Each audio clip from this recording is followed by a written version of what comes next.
Hello, this is Corey the Keyblade Wielder. We're back for a brand new commentary.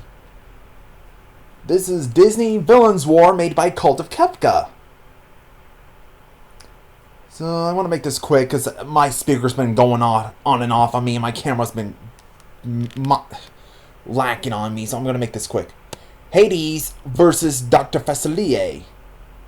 In description, Hades asks the Fates if there's someone who can help him dethrone Zeus. Then the Fates show Hades that it's Dr. Vasily. And Hades travels to New Orleans to forge an alliance with the Shadow Man himself, but he refuses, and now a rivalry between Hades and Vasily has begun. And then then Vasily, along with the friends on the other side, invades the underworld and usurp Hades. If you guys are wondering where you heard this from, that's a similar plot of Hades versus Hexes from Disney versus non-Disney villains. And I will admit, it is kind of copying. If you guys want to know how it's copying, it's like Hades has the Fates show Hades as villain, then this villain refuses Hades' offer, and then he takes over the underworld. You see what I mean? Yeah, there's the thing called inspiration, but this one is kind of copying. I will admit from History Buff 5341. Plus, interesting thing, even though Hades and Vasily are both similar, it would make sense to be allies, it also makes sense for them to be rivals. Here's the thing. Just because villains are similar to each other don't always have to mean they could be allies. They can also be rivals. And it does make sense in both ways. And Dr. Vasily wins. Next fight. Captain Hook versus Ursula.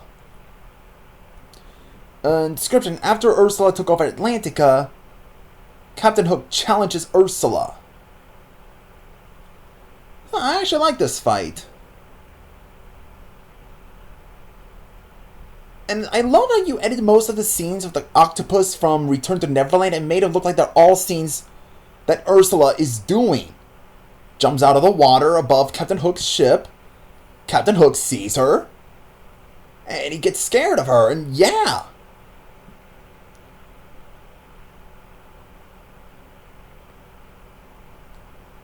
Yeah, I'd be scared of a giant Ursula also. And, okay, this is just silly.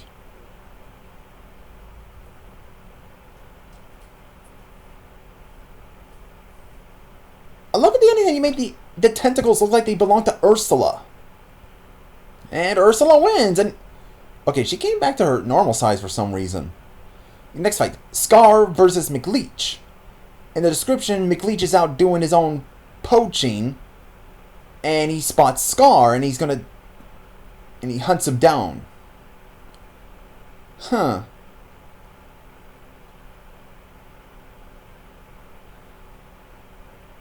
And then Scar sees the truck that is owned by McLeach, and he runs away.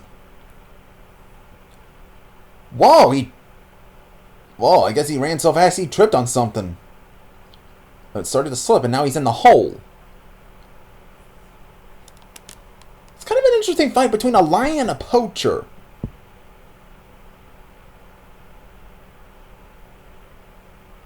How do you get all the way to Africa from Australia? Scar jumps out of the hole, and now McLeach is in the hole.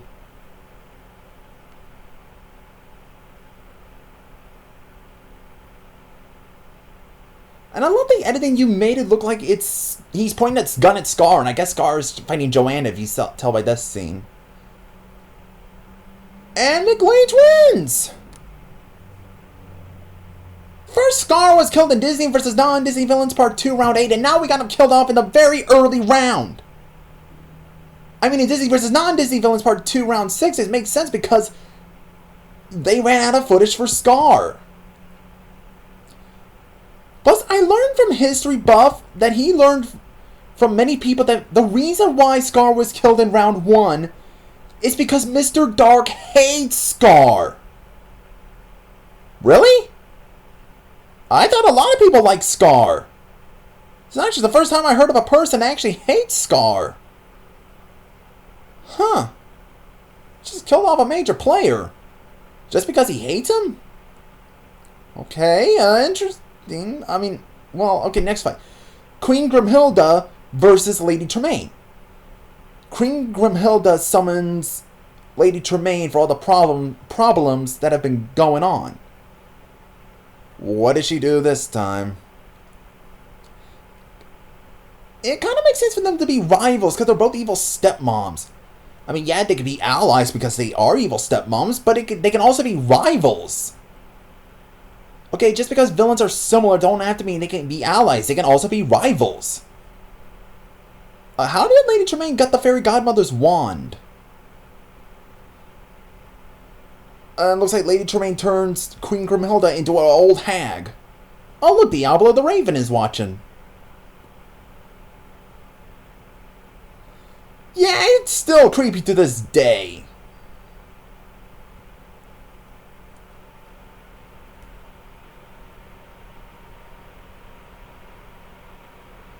And Lady Tremaine wins. Next fight. Professor Ratigan versus the Jack-in-the-Box from Disney's Fantasia 2000. Kind of weird in the description that Ratigan wants to rule all of the toys. What, they got inspiration from the Nutcracker or something? With the Mouse King?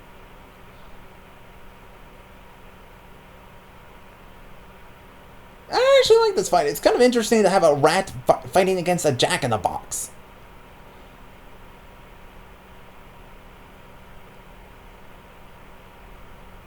Whoa, I guess Ratigan's strong enough to push the Jack-in-the-Box into that fireplace. Ratigan wins.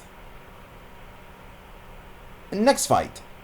No, this one's the epilogue. Now that Dr. Vasily is the new ruler of the underworld, he cast a spell on Diablo the Raven. Actually, we got 4 fights. That's not much. Actually, I think it's 5, but that's probably not enough.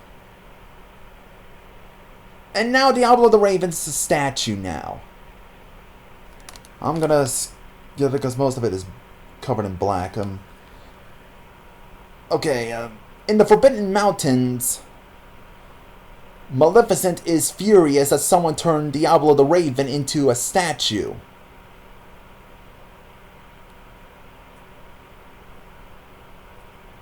Huh. Because she didn't know what all that racket was about, and now she's shocked that her pet raven is or a crow or whatever, is statuified. And then we have the Horned King.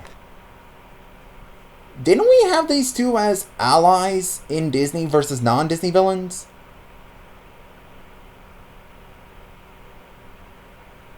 Huh.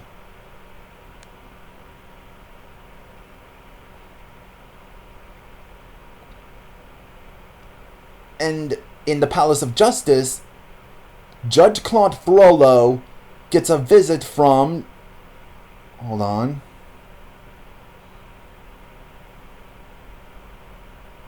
Dr. Vasily. Huh. I like how he's just chilling. Like, shows up like he surprised him when he was just sitting at the table and chair. And Vasily offers Frollo Esmeralda to help him with his plans or something. I mean, shouldn't Frollo be denying it? Because he's against witchcraft.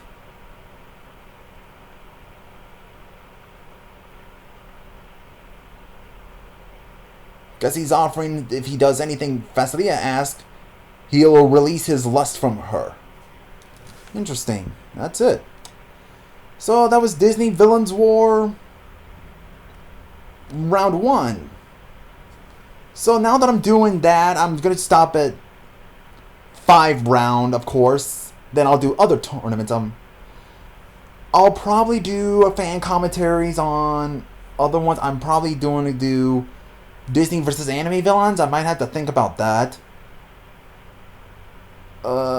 I'm not going to do a fan commentary on animated versus video game villains or video game villains war because I'm not a gamer. I play video games, but I'm not clingy on video games. I'm probably going to do the non-Disney villains tournaments. And I'll probably do villains battles and probably do the fan commentary on the reboot of non-Disney villains war, of course. And probably for ones from DC versus non-Disney villains and Disney versus Marvel villains. It's not gonna be a tough one for me. Here's the thing. Marvel and DC comics. I never read the comics, but I love the movies. And the only exception I would watch are the Spectacular Spider-Man X-Men Evolution, Batman the Animated Series, Batman Beyond, and Superman the Animated Series. Those are the only ones I watch. I love the movies, the Marvel movies, and I can't wait for the next Marvel Cinematic Universe film to come out. But apart from that, most of the Marvel and DC productions, like the cartoons, the TV shows, and the comics, they never really appeal to me. And the reason why is because, okay, some of the older ones, like when I was a kid, there was like the Spider-Man animated series from the 90s, X-Men from the 90s. Those are okay. Those are decent. Those are shows I can get to and I can watch them. Then you have the really old one, like Wonder Woman TV show, the Batman, the one that has Adam West in it. Those are, they have their moments. But apart from that, most of the cartoons, like Iron Man Adventures, X-Men, Wolverine and the X-Men, or Green Lantern, the animated series, or Young Justice, or the Netflix Daredevil, or CW's Flash and the Supergirl TV show, I don't know, they never really appealed to me. And the reason why is because I love the movies so much. The movies themselves are a good atmosphere and they have good portrayals to the comics. And I never read any of the comics, but I know enough of them that appreciate that these are good, complex stories. But if you compare the Marvel movies to the cartoons, they just suck in comparisons. So I'll probably think about doing a fan commentaries on Disney versus Marvel, non-Disney versus Marvel villains, and DC versus non-Disney villains. So that may be, I don't know. But we'll see. This is Corey the Keyblade Wielder. May your heart be your guiding key, and make sure you leave a like and subscribe.